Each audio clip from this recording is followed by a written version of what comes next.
god, come on! Would you do what I told you to do? Oh my god.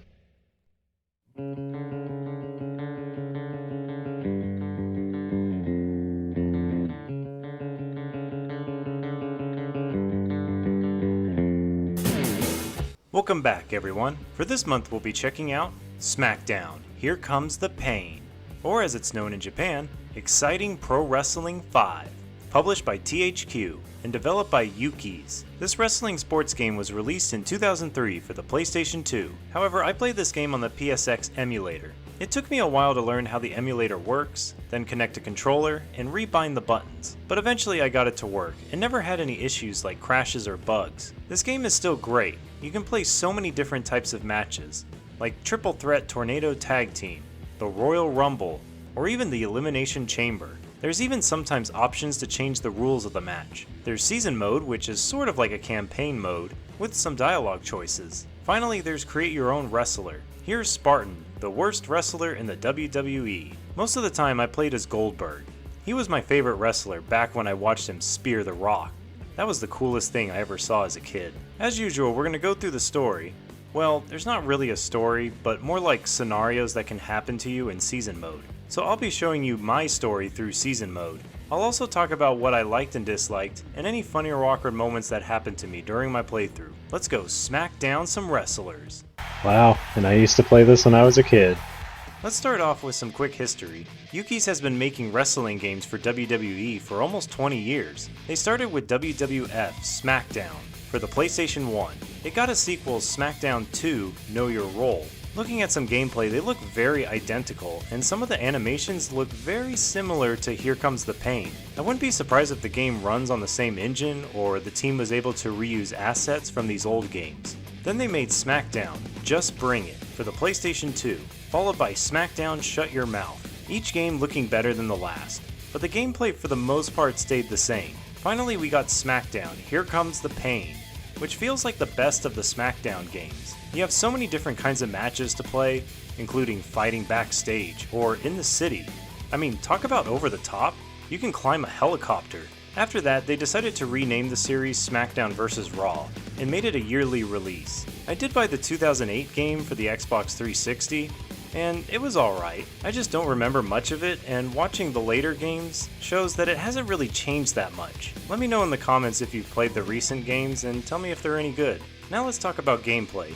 You move around with the analog stick or directional buttons. Your character is locked onto a single opponent. If you want to switch to someone else, just hit R1 and you'll see an arrow point towards a new opponent. It can get confusing the more wrestlers in the match. Sometimes you'll go after the wrong wrestler by accident. The triangle button makes you sprint, and square is the use button. For example, getting out of the ring, grabbing a weapon from under the ring, climbing a ladder, or a cage. The X button is your punch button. You can tap it quickly to do a combo, like Goldberg on his third strike will kick his opponent in the face, knocking them down.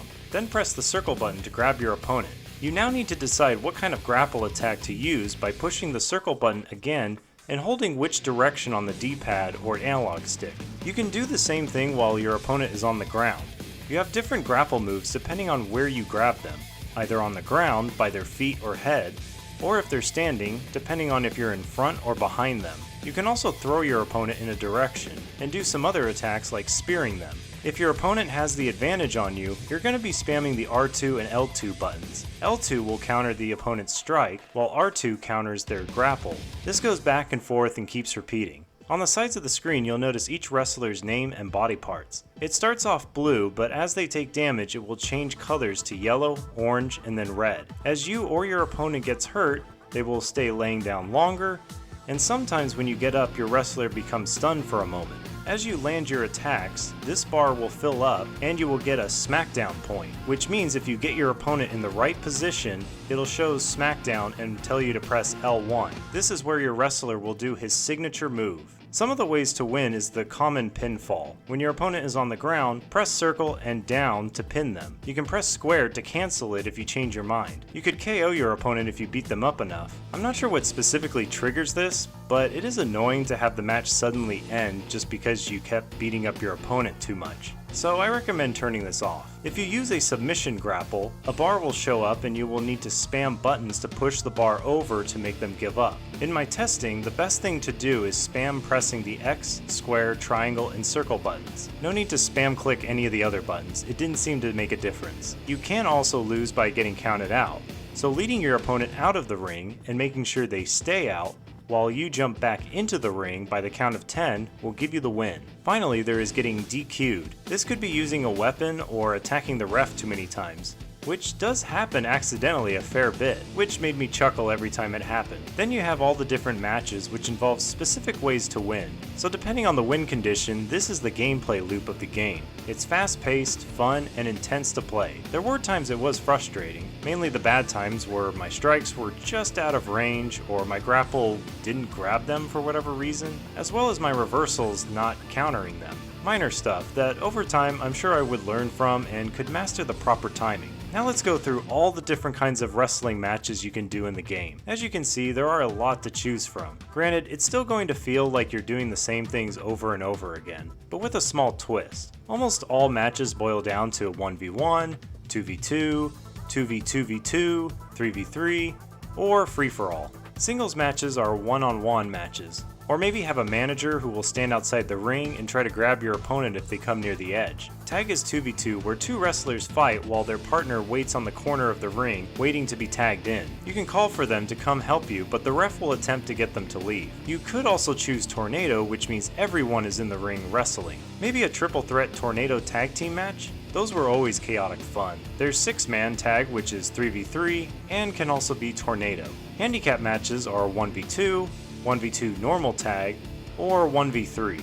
I tried having Goldberg fight 3 women, which seemed like it would be easy, but it was the most annoying game type ever. If I got surrounded, there was little chance I could break free. As soon as one got done with me, another would just grapple me before I even had a chance to do anything. I tried grabbing weapons to cause quick and easy damage, but they kept stealing the chairs from me.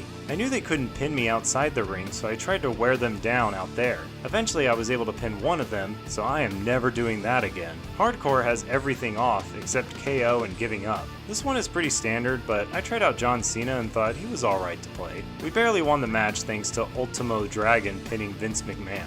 Survival is an elimination type match without the ability to leave the ring. Not much happened in this match. I was able to dominate most of it and KO'd the Big Show and pinned Shawn Michaels for the win. 3 Stages of Hell is just picking 3 different matches and you just need to win 2 out of the 3. Bra and panties matches were for little boys that don't know about porn on the internet yet. It's a submission type match where instead of pinning your opponent, you first attempt to take their top off, then their bottoms. The bar does move a lot faster. Yay, a woman in her underwear. Too bad WWE doesn't do this anymore. Cage match is being trapped inside the ring, and you need to climb out of the cage to win. There is a choice to add pinfalls and giving up. Also, yes, you can jump off the top, but every time I tried, my opponent got up, which caused me to land on my head. So it's still pretty fun and unique. The Elimination Chamber is a 6-man free-for-all. 2 wrestlers start in the ring, while the other 4 wait in pods. After a while, one of the pods opens so another wrestler enters the match. This keeps happening until all pods are open. You can throw wrestlers into the chain walls, and even the glass pods, breaking them. If you feel like being risky, climb the pod and try landing on a wrestler. I tried this twice with Goldberg, and he kept landing on his head, so I took so much damage, which later got me KO'd by Kurt Angle. Triple H and Angle went at it for a while, and eventually Angle got the win. Elimination tag is how it sounds. You get pinned, you are eliminated, and your team keeps wrestling without you until your whole team is eliminated. First blood is also how it sounds. You wrestle until your opponent bleeds. Just cause enough damage and your opponent will bust open and have blood all over his face. Fun fact, Eric Bischoff is bugged and is impossible to bleed, so you could play as Eric and never lose in a first blood match. Hell in a Cell match is pretty cool. I did a 6-man free-for-all and it was fun to climb to the top and kick Steve Austin off the top of the cage. There is a section in the middle that can break. Also, grappling opponents between the cell and the ring has its own moves. Unfortunately, I didn't win this match. Brock Lesnar barely got the pin. Iron Man match has a time limit and you get points for pinfalls, submissions, KOs, and ring outs. The player with the most points at the end of the timer wins. Ladder matches can be 1v1, tornado tag, triple threat, fatal 4, or triple threat tornado tag, which takes forever to end. However, it is still fun. I love bringing in weapons and smacking people around with it. If two people climb the ladder, they may strike each other, but most of the time someone comes over and throws them off. The funniest part is sometimes they will get thrown outside the ring, grab the belt, and after about 10 seconds, you win. The only way to stop the person from grabbing it is grabbing their legs. Unfortunately, I didn't win this match, but it's still intense fun to play. Last man standing is beating up your opponent enough so they stay laying down for 10 seconds. Lumberjack match is having 2 managers on your side and 2 managers on your opponent's side. I actually lost this 1v1 match because Angle kept grabbing my leg. It was a tense match since I tried staying on my side of the ring so Triple H or Undertaker could at least try and help me, but Brock Lesnar got the better of me. Slobber Knocker is a 1v1 elimination type match. You deal a lot more damage to wrestlers, so pinning them is easy. Your goal is to pin as many wrestlers in 10 minutes. Brock Lesnar has the record of 15, but I was only able to do 10. Special Referee is a mode to play as the referee. Now you get to decide on the count. However, there's only a small list of referees to choose from. I do like this unique twist, and I wish it could have been open to all wrestlers. Submission is as you would expect. Only way to win is by making your opponent tap out. The ultimate submission mode is another time limit, and every give up gives you a point. Table matches are getting your opponent on a table and then crashing them through it. It's very easy and can be over in as little as 30 seconds if you try. TLC match stands for tables, ladders, and chairs. This one is fun if you love to use weapons in a match. I like this a lot. It looks so brutal smacking wrestlers with chairs and ladders. Now I saved the best for last, the Royal Rumble. The match starts with 2 wrestlers, then every 10 seconds a new wrestler comes in until there's a max of 6 wrestlers, or all 29 wrestlers get eliminated and only 1 is left standing. You get eliminated by getting thrown out of the ring. I challenged myself to be the first wrestler in and be the last one standing. What? What? Are you kidding me? No. Why is that always a thing? Why? Are you serious? Why did it aim for Chavo? See what I'm talking about. Why does that happen? I said this is gonna be hard. So there's several things to keep in mind. You can throw them towards the rope and strike them as they're bouncing off the rope, which usually knocks them over, but not always. If you throw them while standing close to the rope, they will either go over the rope and stand there, which is easy to strike them to knock them out, or they will just reverse your strike and get back in. If they hold on and try to roll back in, you do have a small window to stomp on them and still knock them out. The best strategy was standing where they come in and get behind them. If you don't, there's a chance you may miss your grapple and they grab you and throw you out. Your only hope in that moment is to spam L2 and hope you reverse their strike. It's not impossible if more than one wrestler gets into the ring, but it does make it harder. By the 5th attempt, I was getting pretty good at the timing. There were a few moments where I got reversed, but I stayed calm and quickly threw them out before the next wrestler came in. I was doing well and thought I had it. Of course! Of course! I began to think this was impossible. My grapples would sometimes miss for no reason, and there were just other unlucky moments. I was getting infuriated, but I was not going to give up easily. I was going to keep trying and hope the RNG gods be with me. I had so many close calls. They kept ganging up on me, but I kept throwing out the wrestlers that I could. Slowly it got down to 15. I kept surviving and throwing out more wrestlers. Then next thing I knew, it was down to 10. I continued my strategy, throwing out each wrestler that came in, until Sheldon Benjamin reversed me and threw me over the rope, but luckily for me, his strike missed. I was still in it. I quickly threw Charlie out, but Sheldon kept attacking me. Then Kane entered the ring, and I tried to hold both of them off. As Brock was coming into the ring, I strangely was able to kick Kane out, but Brock threw me over the rope and began to throw his strike, but Sheldon grabbed Brock at the last possible second to save me. I let the two fight, while I threw out Triple H. Undertaker made his way in and reversed me right away. I reversed him, then Undertaker and Brock went at it, while Sheldon eliminated Austin, so I made my way over and eliminated Sheldon. While Brock was taunting, I was able to throw him out as well. It's now down to me and The Undertaker. Rather than explaining it, just watch how this played out. Yes. Yes. No, he blocked it. Oh my God. You are not knocking me out of this ring. out of the ring! No! Get out of the ring! Yes! Oh my god! Get out of here with that, Undertaker! Finally! Oh my god! Oh. Yes! Goldberg survived at number 1 in the Royal Rumble. Oh. Oh my god. That was intense. That was an epic ending. I was about to cry if that did not work out. Now let's get to season mode. It starts off with dialogue of your wrestler talking to himself. I of course picked my favorite, Goldberg. He gets asked why he wrestles, but ends with saying the view from inside the ring is unbelievable. Then we get text from Jim Ross and Jerry the King Lawler, talking about WrestleMania that happened last night. Then we get introduced to Eric Bischoff, because I chose to be on Raw. The locker room is the main menu for season mode. You can select to go backstage and see if there's anyone to talk to. I saw Chris Jericho, and he says he wants to talk to me. You usually get 2 choices. It's more like choices to decide if you're going to start a story scenario or gain/lose superstar points. Apparently he's mad at Rob Van Dam, aka RVD, who said his band sucks. I told Jericho he could use some singing lessons. He didn't take too kindly to that. So now we wrestle backstage. There's plenty of weapons and unique interactions back here, like a trash can, or this box. Push this button to send out a crate of boxes, which hit the ref. Eventually I went for the jackhammer and got the pin. Back to the menu. The wallet is where you can buy stuff to unlock more content in the game. You know, before microtransactions. These were the days you had to play the game enough and earn this locked content. It might take a few days to unlock everything, but not like today where it could take something like 327 years to unlock everything in Overwatch 2 as an example. Anyway, you can unlock things like movesets, legendary wrestlers of the past, pay-per-view arenas, other outfits for wrestlers, and loading screens. The t-shirt is the attributes page.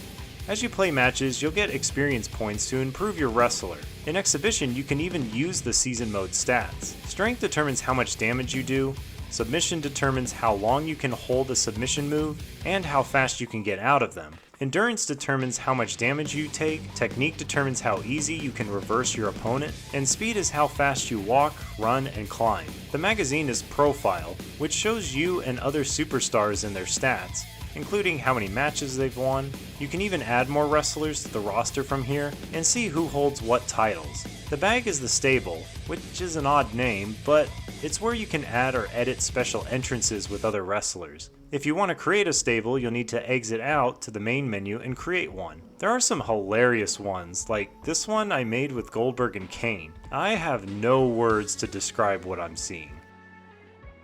The match board is what matches are on for tonight. Just be aware, once you click on it, you have to do the matches and can't go back until all of the matches are completed. So my first match was against Chris Jericho again, but in the ring this time, and I beat him pretty quick. After the match, you sometimes get a choice of taunt, attack, or respect. I'm not sure if this actually does anything, but reading on the forums, it only has a small impact on what they will do next week backstage. There's a few factors to take into account, like SP, which is superstar points, but it's not really important to go in depth, so pause the video if you want to read what happens. I attack Jericho and it shows Goldberg with a chair. After the match, it'll total up everything for the week. The money you receive depends on the match, if you're champion, as well as if it was a pay-per-view. Then there's how much experience you received, and how many superstar points you got. Second week, a limo arrives. I wonder who it could be. I go backstage and find Trish Stratus. She's wondering why Jazz is obsessed with her sex life. Then suddenly Jericho shows up and talks to Trish. I'm starting to think this game wants Jericho to be my arch rival or something. Anyway, they talk gossip. Basically, Jericho thinks the rumors are true. Trish is sleeping with everyone in the WWE. And that was it. I didn't have a match this week. So after all the matches were done, Vincent McMahon comes out and hates on the crowd, then talks a little bit about Goldberg and says he has talent, but not to get cocky. Week 3 also didn't have a match. But week 4, I had to fight Triple H, who was the World Heavyweight Champion, but it wasn't a title match. I did pretty well, and didn't take much damage from him. I tried to show him respect, but Triple H just walked away. Week 5 was a pay-per-view at Backlash. I talked to Eddie Guerrero backstage and tried asking him if he wanted to be a tag team, but he refused. After the matches, Jerry came up to me to offer a chance at the tag team titles. He said I would need to team up with Kane, but Kane and I don't like each other. However, I decided to go with it anyway. Week 6 starts with Kane giving me a copy of his autobiography.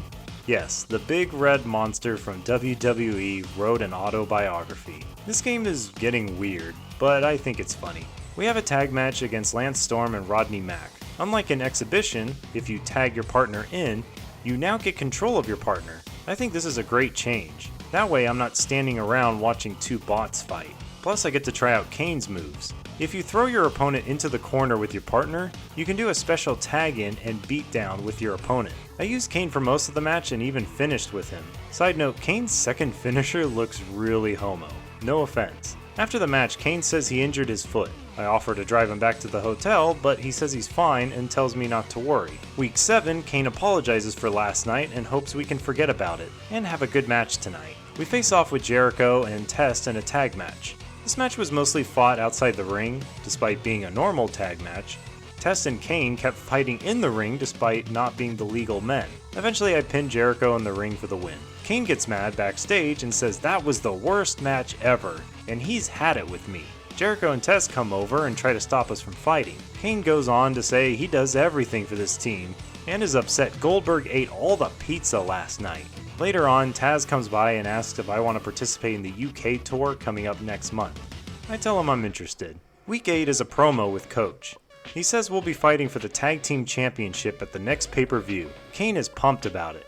He says we've had some hard times, but says Goldberg is still a good guy and can count on him. Coach asks why I chose him to be my partner. I decided to lie and say because he's a great wrestler. Kane responds with, I'm embarrassing him. We then go out for a tag match against Test and Lance Storm. It was an easy tag match. Both got beat up real bad, and I ended the match with Goldberg's jackhammer. Then Kane and Goldberg have a chat in the ring. King mentions about Kane's autobiography hit the book stands yesterday and became a bestseller. Kane asks if Goldberg read his book. He then gloats about how great he is and his rise to greatness.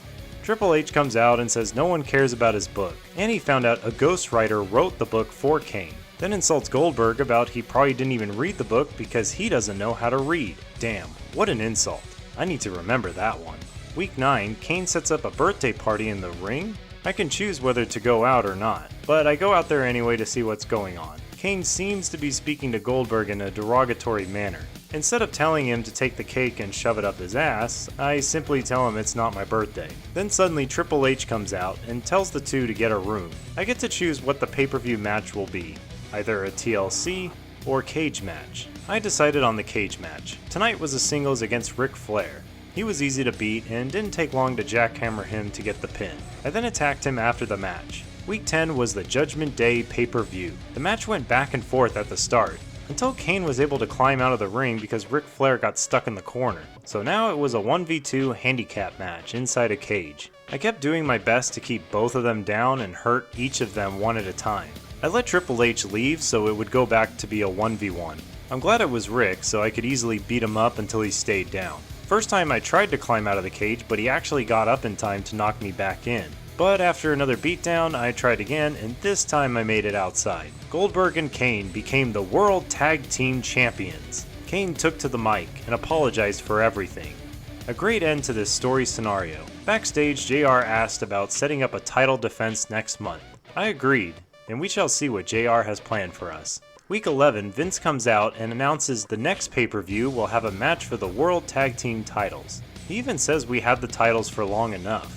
I mean, I guess 1 week is just too damn long to him. He decides on Batista and Ric Flair will be our challengers. My match tonight was a 1v1 versus Ric Flair, but I had Kane as a manager and Vince was the manager for Rick. It was easy, especially with Kane grabbing Rick's legs. Eventually I jackhammered him and got the pin. Then Kane starts attacking Vince with a chair in the ring. Then backstage I get attacked by Christian because he's upset I'm on the European tour, so I had another match backstage. Christian rode around on Undertaker's motorcycle. I get him off of it and attack him with a sledgehammer and electrocute him, eventually jackhammer him for the win. Week 12, Christian comes out to the ring and apologizes, not for what he did backstage, apologizes to the fans that Goldberg is here on this European tour. He says he's going to wrestle me because he knows how to put on a good show. Goldberg comes out and Christian lets him decide what match they will wrestle. I choose tables. Table matches are the quickest.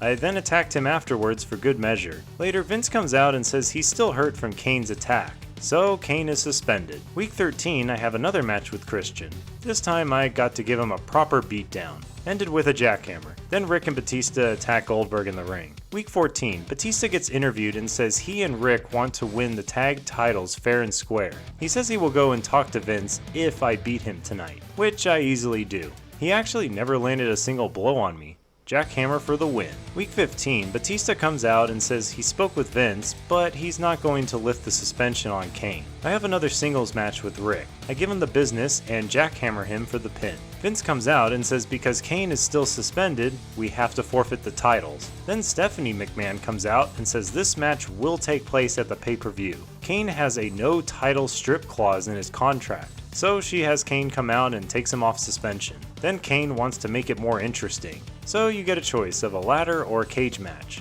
I decided on a ladder match. Week 16 is the Bad Blood pay-per-view. I finally gave Goldberg and Kane an entrance, except I forgot to change the name, which is why it says default. I also forgot their entrance music and video, which I need to be very careful of because all the music is copyrighted, which explains why you've seen very few clips so far. Anyway, the match was really fun. Using that ladder on them looked painful. I even brought in a chair, while Batista brought in the sledgehammer. There was a few close calls. Kane went for the belt, but got punched by Rick. I tried to grab him, but I kept picking up the chair. I think I was able to get him at the last second before he had the belts. Kane tried several times to get the belt. I even tried to hit Batista from the ladder, but jumped over him. Eventually I kept hitting them with the chair and knocked Batista out of the ring and kept Rick on the ground to give Kane time to get the belts. Of course I picked to attack them after the match. Then Coach comes up to me backstage and asks if I want a manager. A number of divas want the job. I decided to give it a try and pick Stacy Keibler. Week 17 I talk with Stacy and she's happy to be my manager. I then get a choice to shake hands or stare at her body. I just shook hands.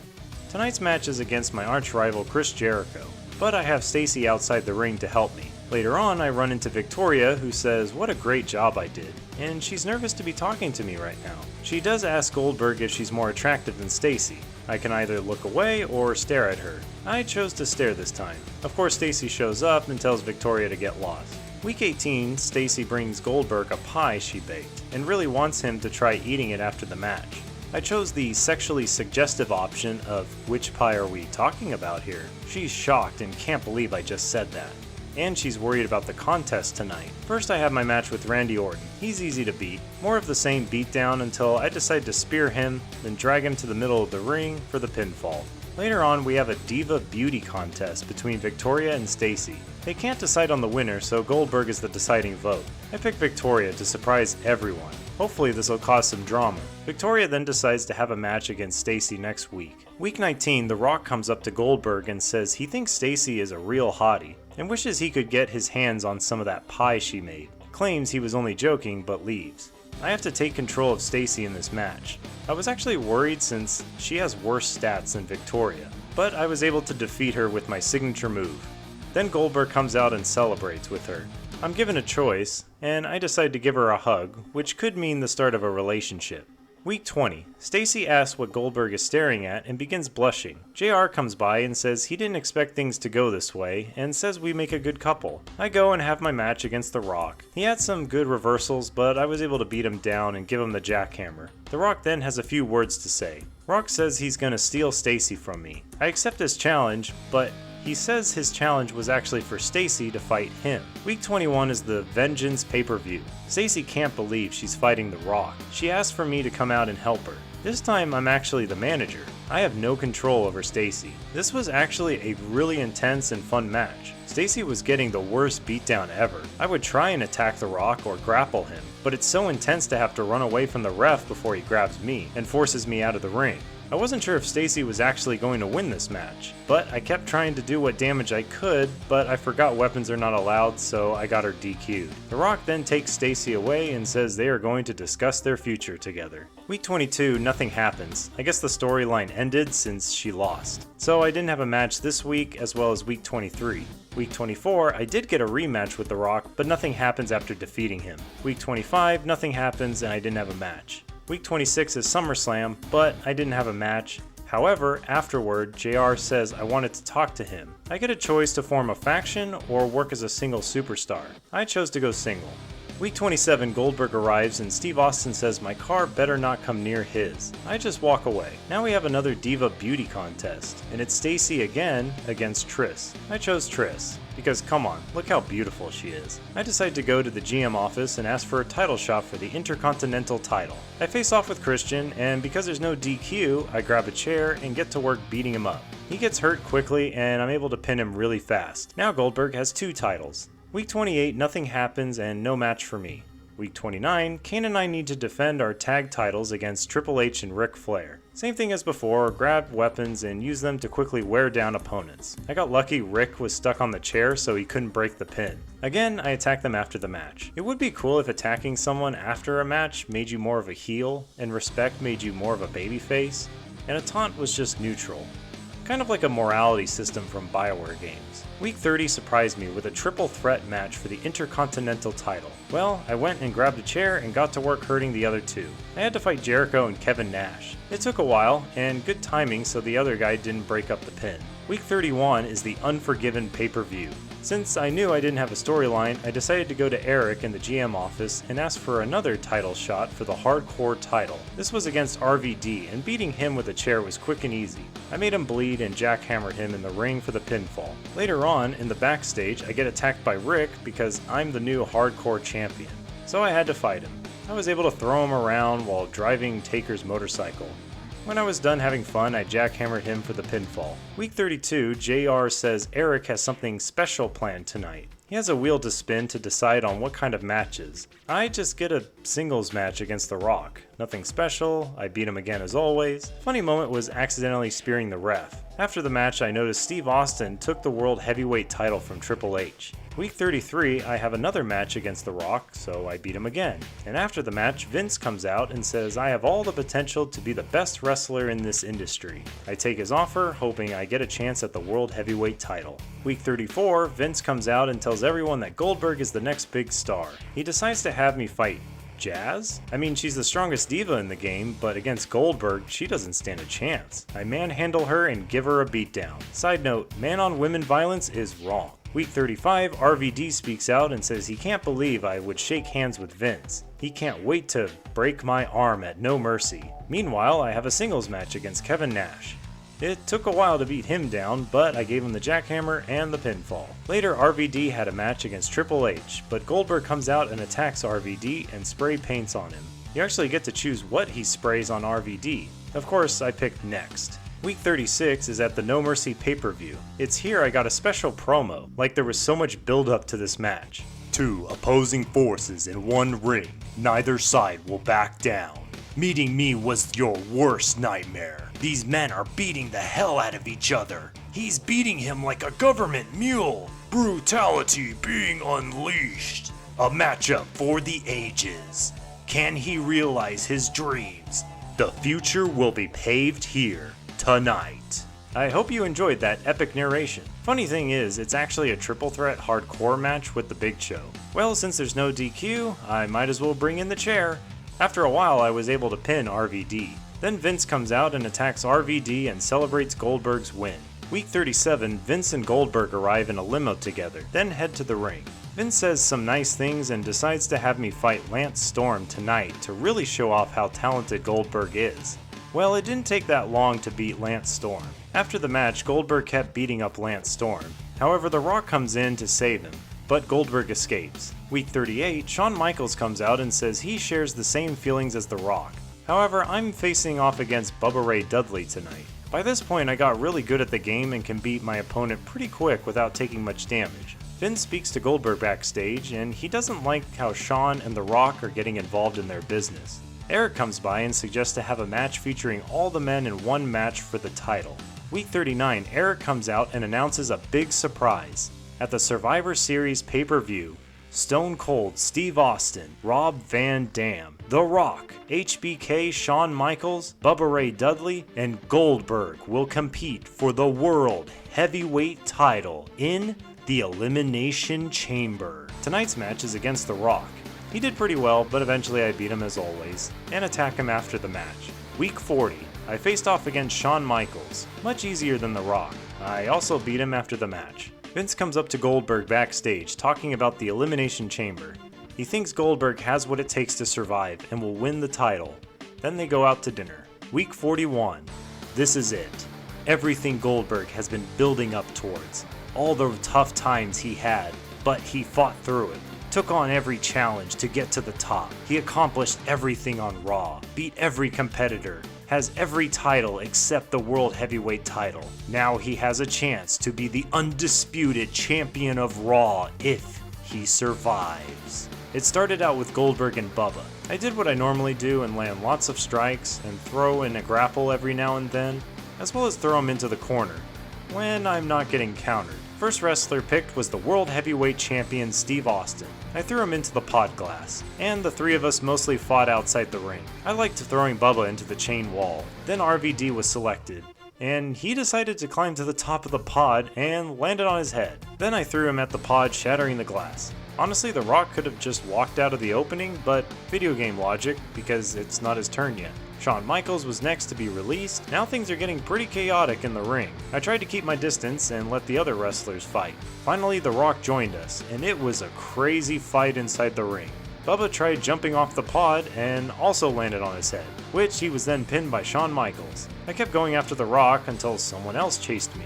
I break the pin to keep Shawn Michaels in the match for a bit longer, which he then climbs the pod and it looks like he's gonna land on his chest, but then suddenly changes to his head. Then RVD climbs the pod and actually hits 3 wrestlers, but really hurts himself. Then Steve Austin does it too. Word of advice, never jump from the pod. It's so far ended badly for everyone who's tried. I then jackhammer Shawn and pin him. 4 wrestlers left. Who will survive? I go for the jackhammer on the world champion and actually got the pin. It's now down to 3. We keep going at it, but when I see RVD knocked out, I go for the pin and eliminate him. Now it's down to me and The Rock. He goes for the top of the pod, but I get up just in time and I get out of the way, causing The Rock to land on his head. I go for the pin, and I get the pinfall. With that, Goldberg becomes the new World Heavyweight Champion. He did it. He won all the title belts on Raw and became the undisputed champion of Raw. In conclusion, SmackDown Here Comes the Pain is still a great game. Arguably still one of the best wrestling games ever made. I did find someone is working on a remaster, which would be awesome if it stays true to the gameplay. It only focuses on updating the graphics, maybe adding more wrestlers, and add more story scenarios if there's a season mode. With so many different kinds of matches and lots of wrestlers to play, there's an endless amount of replayability. I also encourage you to try surviving the Royal Rumble at number 1. So download the PSX emulator and watch some YouTube videos on how to download it and play. Or dust off that old PlayStation 2 and buy a copy off eBay. Thanks for watching. I hope you enjoyed the video. Please like and subscribe to help grow my channel, and comment below on what you thought. Also check out my other videos. Thanks again, and I'll see you in the next video.